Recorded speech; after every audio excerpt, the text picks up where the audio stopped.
Baik. Bismillahirrahmanirrahim. Assalamualaikum warahmatullahi Mhm. wabarakatuh. Waalaikumsalam warahmatullahi wabarakatuh. Alhamdulillah, syukurillah, raditu billahi rabba bil islami dina bi Muhammadin nabi wa rasulullah. Rabbi zidni ilma warzuqni fahma. Rabbi israh li sadri wa yassir li amri wa hlul 'uqdatam min lisani yafqahu qawli. Amma ba'du. Kita awali pembelajaran kita malam ini dengan bacaan basmalah. Bismillahirrahmanirrahim. Bismillahirrahmanirrahim. Baik, terima kasih Mas Samsudin, Mas Raihan yang sudah berkenan waktunya untuk kita sama-sama melanjutkan pembelajaran kita di pertemuan yang kelima dengan topik model sistem manajemen pembelajaran.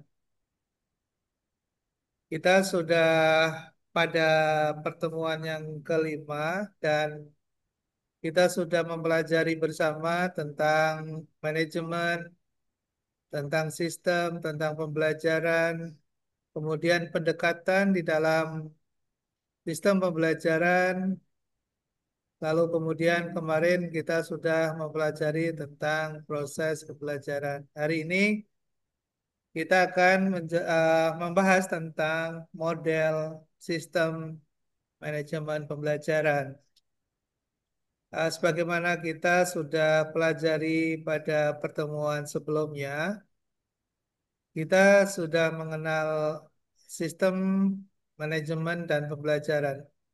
Nah, sekarang ada kata model. Model itu suatu kerangka, suatu struktur, suatu pola.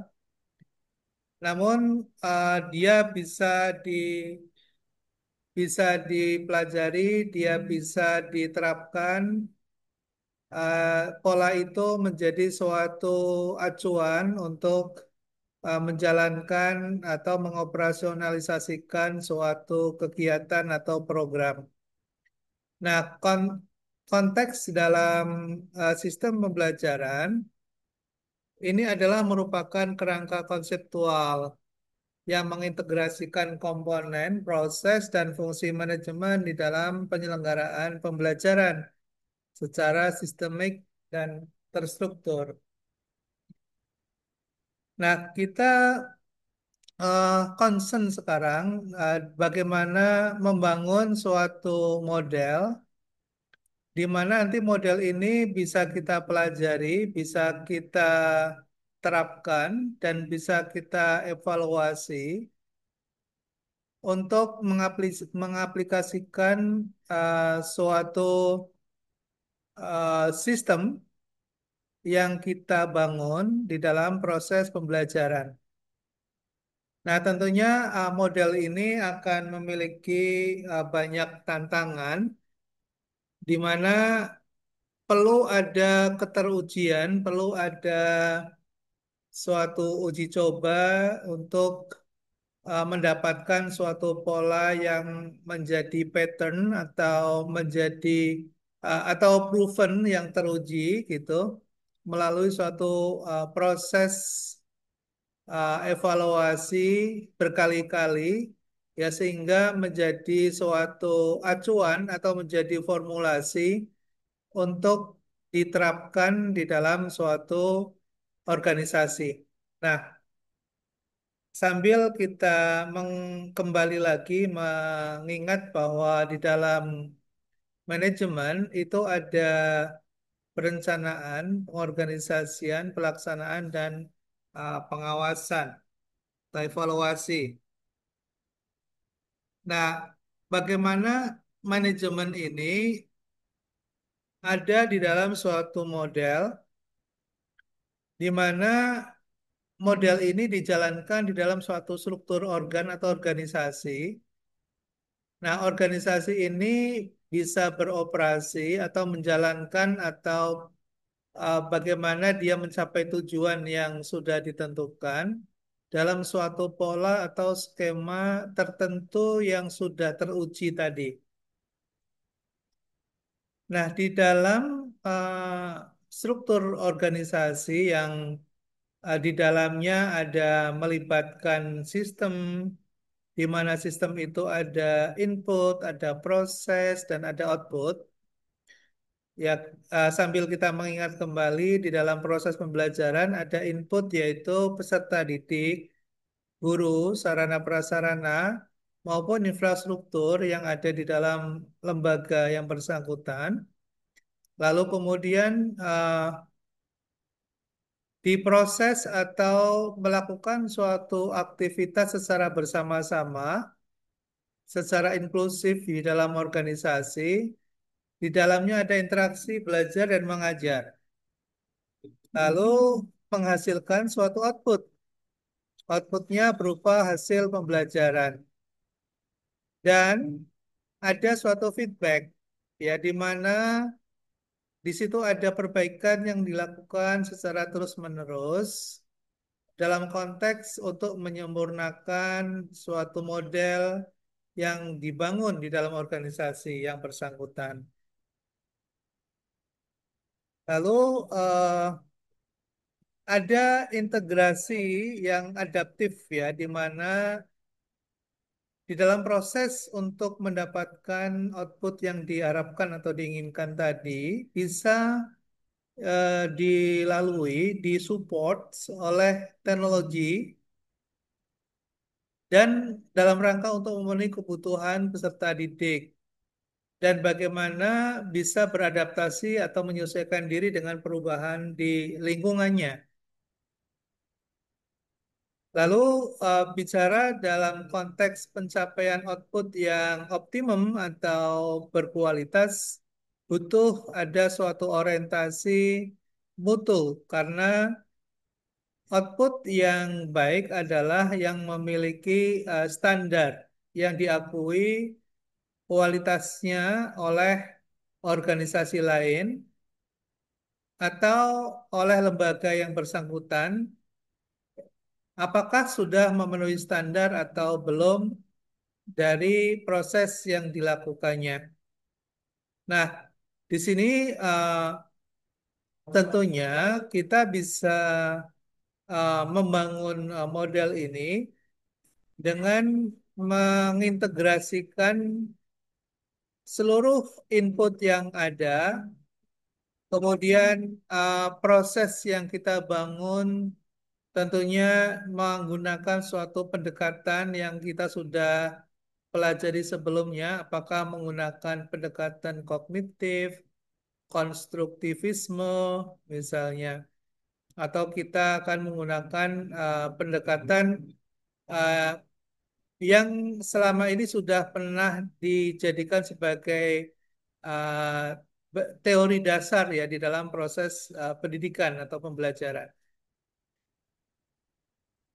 Nah, ada beberapa model, ya ada beberapa model yang sudah teruji, yang sudah diuji coba berkali-kali dan kemudian menjadi suatu patterns atau pola dalam proses pembelajaran yang kita kenal antara lain misalnya ada model ADDIE.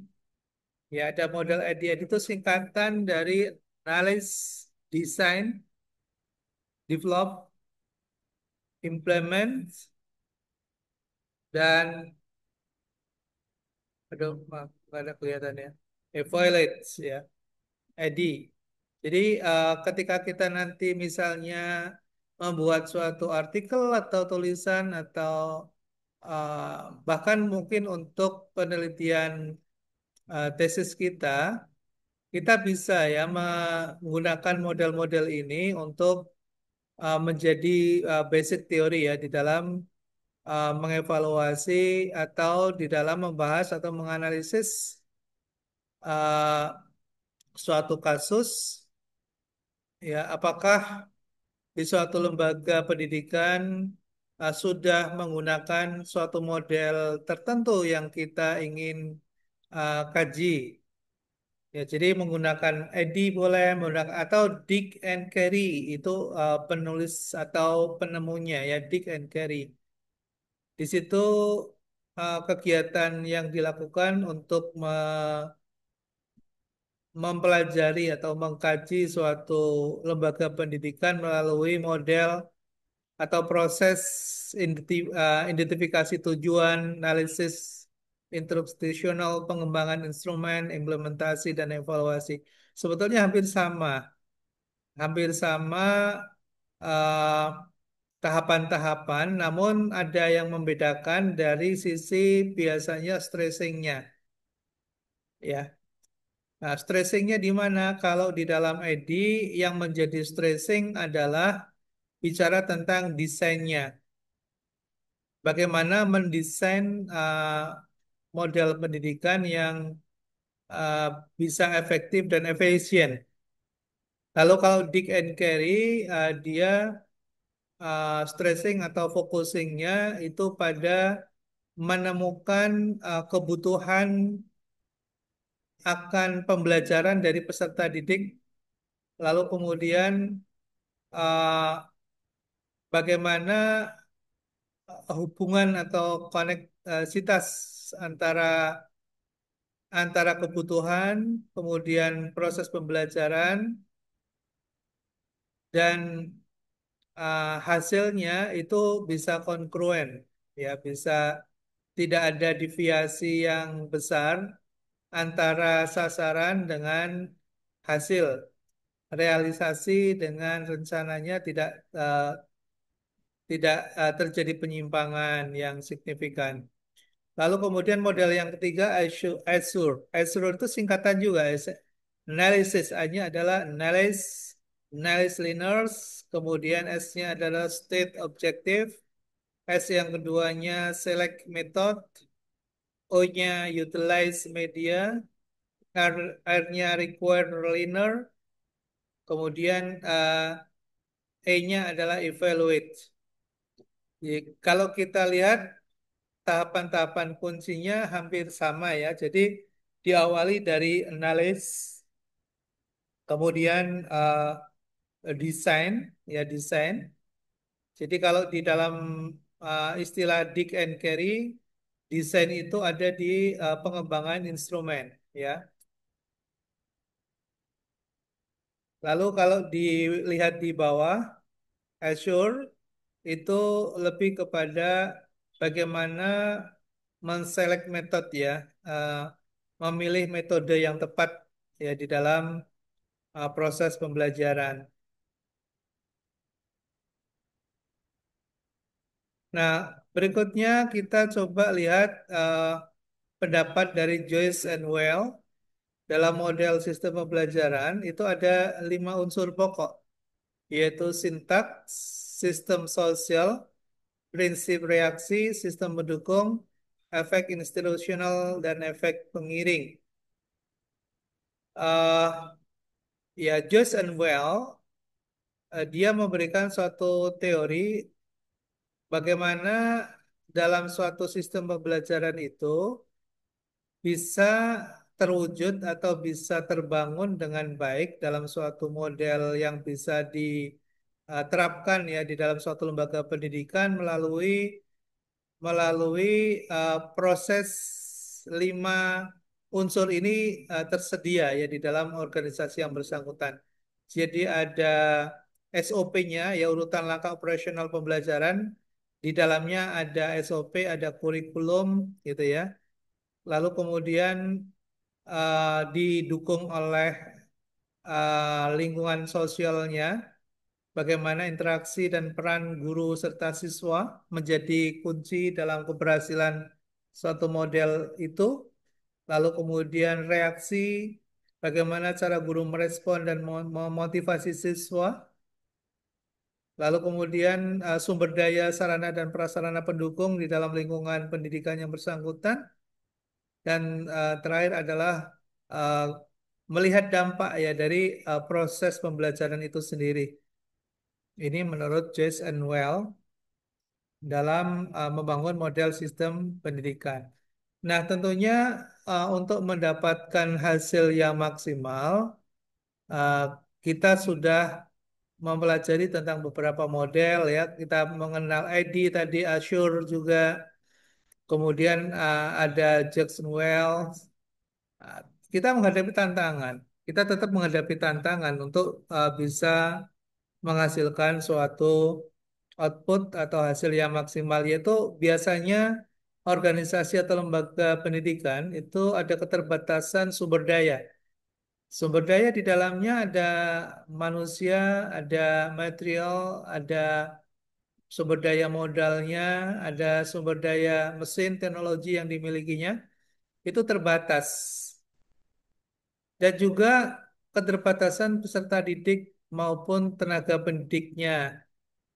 Dan tentunya tuntutan mutu pendidikan ya menjadi tantangan tersendiri agar lembaga pendidikan bisa menyesuaikan dengan kebutuhan dan standar global.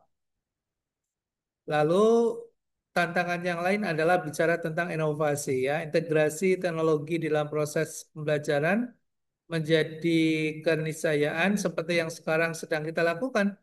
Kita bisa bayangkan kalau kita tidak didukung dengan platform Zoom misalnya yang kita gunakan saat ini, kesulitan ya, nggak mungkin ya kita yang berada dalam lokasi yang jauh untuk bisa bertemu dalam satu forum yang sama ya tanpa ada dukungan teknologi. Nah, sebagai penutup, bahwa di dalam sistem manajemen pembelajaran ini menjadi fondasi penting ya di dalam proses pendidikan yang efektif dan berdaya saing karena pada kenyataannya antara lembaga pendidikan yang satu dengan lembaga pendidikan yang lain uh, ada kompetisi, ada persaingan. Masyarakat tentunya akan memilih mana sekolah-sekolah yang berkualitas. Nah, sekolah yang berkualitas pada umumnya dia memiliki suatu model yang sudah dipilih ya sehingga kualitas pendidikannya bisa teruji, lulusannya bisa diterima oleh uh, lembaga pendidikan yang lebih tinggi yang berkualitas. Ya katakanlah misalnya lembaga pendidikan ini menyelenggarakan pendidikan dasar, misalnya tingkat SD misalnya. Lalu kemudian outputnya ketika melanjutkan ke SMP misalnya, dia bisa memasuki sekolah-sekolah atau SMP yang berkualitas, yang memiliki ranking tinggi di wilayah masing-masing.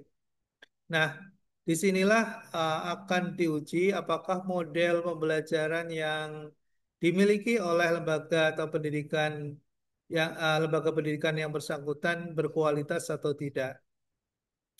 Nah, bagaimana cara meningkatkan kualitas pendidikannya? Maka gunakanlah model yang sudah teruji. Apakah kita tadi sudah mengenal Etika, Azure. Nah, proses untuk bisa mendapatkan proses pembelajaran yang berkualitas bisa mengikuti pola-pola yang sudah teruji, ya pola-pola yang sudah teruji. Bagaimana pola-pola yang sudah teruji? Tadi kita sudah mengenal antara lain model EDI, model Dick and Carey, model Azure, ya atau di bawahnya ada uh, oke,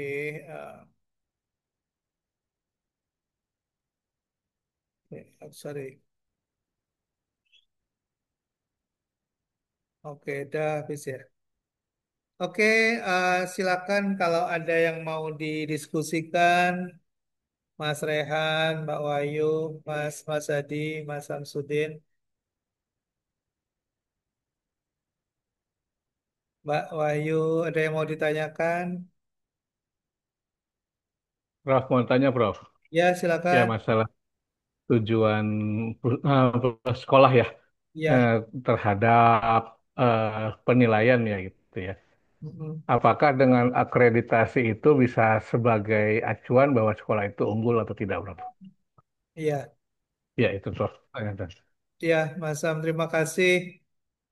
Jadi memang kebijakan nasional ya terkait dengan pendidikan dasar, menengah maupun tinggi, kita memiliki suatu standar yang ditetapkan oleh pemerintah ya oleh negara untuk mendapatkan kualitas atau output yang standar.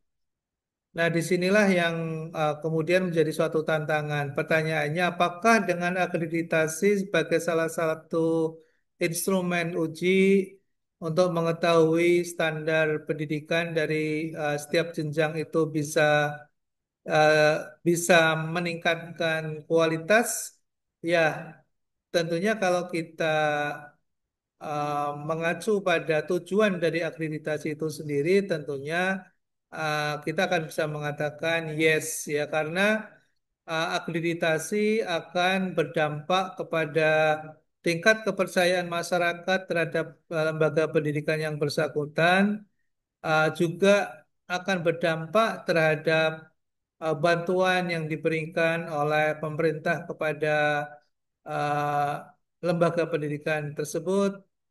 Begitu juga akan berdampak terhadap lulusan yang akan dihasilkan dari lembaga pendidikan tersebut ya, dari sekolah tersebut. Jadi akreditasi menjadi alat untuk um, menjadi parameter ya, parameter keberhasilan penyelenggaraan pendidikan di setiap jenjang. Dan tentunya itu akan sangat membantu untuk mengetahui seberapa sukses atau berhasil suatu lembaga pendidikan, tentunya yang diselenggarakan oleh swasta misalnya, oleh yayasan, ataukah juga yang dimiliki sendiri oleh pemerintah. Ya, jadi akreditasi menjadi salah satu alat untuk mengukur keberhasilan dalam proses penyelenggaraan pendidikan. Ya, itu pandangan saya, Mas Sam. Ya, Ada Prof. Terima lagi? kasih, Prof. Ya, makasih. Mungkin Mbak Wahyu atau Mas Hadi ada yang mau ditanyakan, silakan.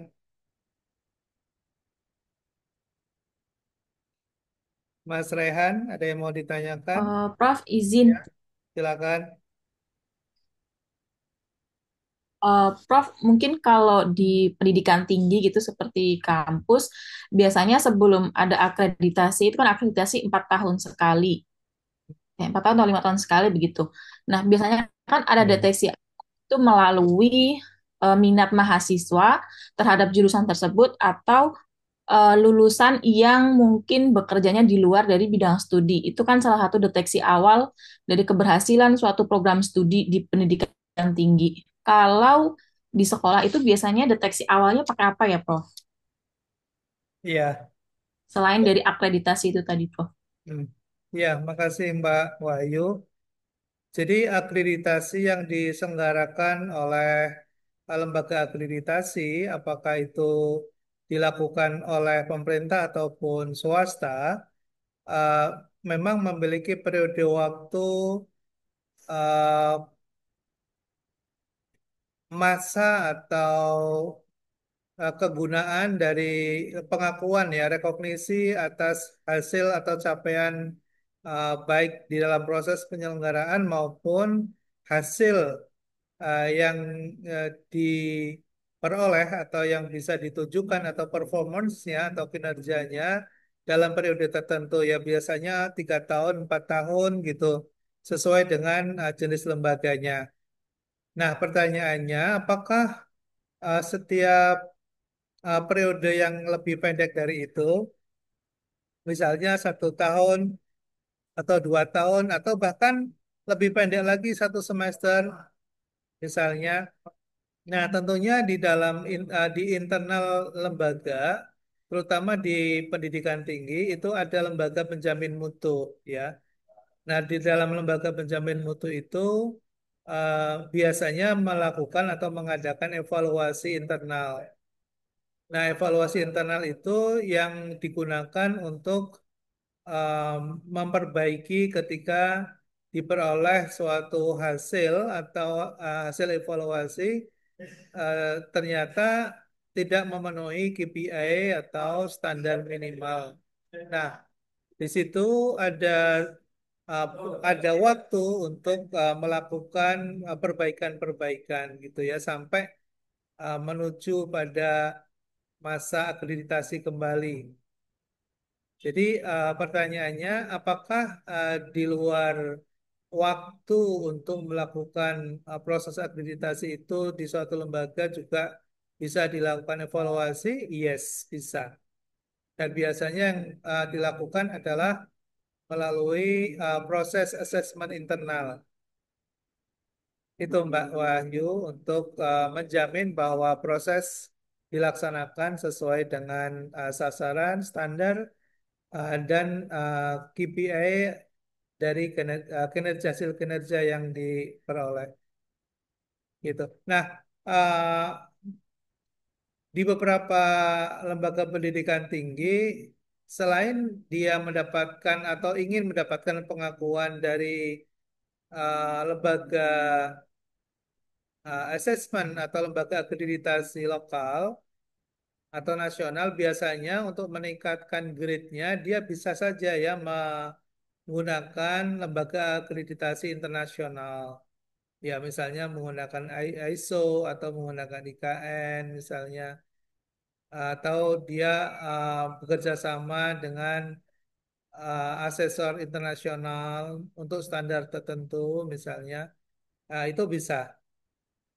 Ya, jadi butuh pengakuan untuk mendapatkan rating atau grade yang lebih tinggi. Itu Mbak Wahyu. Baik, Prof. Terima kasih, Prof. Ya, sama-sama. Mas Rehan ada mau bertanya, Mas Hadi? Aman, Prof. Baik, baik ya. Saya kira seperti itu untuk pengantarnya. Ada kesulitan menyelesaikan tugas-tugasnya di LMS, Mbak Wahyu? Ada kesulitan? Minggu lalu saya kan tidak masuk ya, Prof. Terakhir kalau nggak salah yang 2 minggu lalu itu kuisnya belum bisa dikerjakan sama tugas sebelumnya belum bisa diinput ya. Mungkin uh, udah ada update atau belum, saya ketinggalan sih, Prof. Oh iya, iya Kalau boleh. kuis udah bisa Mbak Dian. Cuman yang tugas studi kasus yang belum bisa diupload kemana tuh Prof? Oh ya, nanti saya kasih linknya ya. Berarti Ya belum Prof, siap. buka ya. Baik. Ya. Sama minggu lalu Prof ada ngirim itu ya untuk menulis jurnal ya. Itu untuk Sinta berapa ya Prof ya? Anjurannya Prof. Ah, saya buka saja, saya tidak menentukan Sinta berapa, tapi kalau yang saya wajibkan dia terindeks Sinta. Boleh 6, boleh 5, boleh 4. Makin bagus, Oh, makin makin baik gitu ya. oh, Ya, siap-siap Prof. 456 ya Prof ya. Oke, terima ya, kasih Prof. ya sama-sama. Nanti kita bisa kolaborasi biar ratingnya naik. Eh, jadi boleh ditulis oleh dua orang, yang satu jadi penulis satu, yang dua jadi penulis dua. Jadi dalam menulis itu memang kita harus banyak berbagi ya, banyak berbagi. Tidak harus sendirian gitu. Nanti Hmm. saya bisa Saya- jadi penulis dua atau penulis tiga. Jadi Oh, nanti siap Prof. ya nanti rating untuk OMJ-nya juga naik. Lalu kemudian kita sitasi kita juga akan bisa bisa naik gitu. Siap Prof. Ya, Saya izin mungkin mau ngajak penulis dari sekolah sendiri, Prof. Biar ya, sama-sama belajar, Prof. Kan memang rencana untuk Wakasek, Wasek nantinya akan sekolah S2 juga, Prof. Biar mudah belajar juga dari awal ya, Prof. Ya. ya. Setuju. Makasih. Ya. Baik, kalau begitu sampai di sini. Terima kasih atas atensinya. Kita bisa tutup dengan doa kafaratul majlis. Bismillahirrahmanirrahim. Subhanakallahumma wa bihamdika. Asyhadu an la ilaha illa anta astaghfiruka wa atubu ilaik. Wabillahi taufiq wal hidayah. Assalamualaikum warahmatullahi wabarakatuh. Waalaikumsalam. Waalaikumsalam Terima kasih warahmatullahi ya. wabarakatuh. Terima kasih. Terima kasih, Ya, Prof. terima kasih, Prof.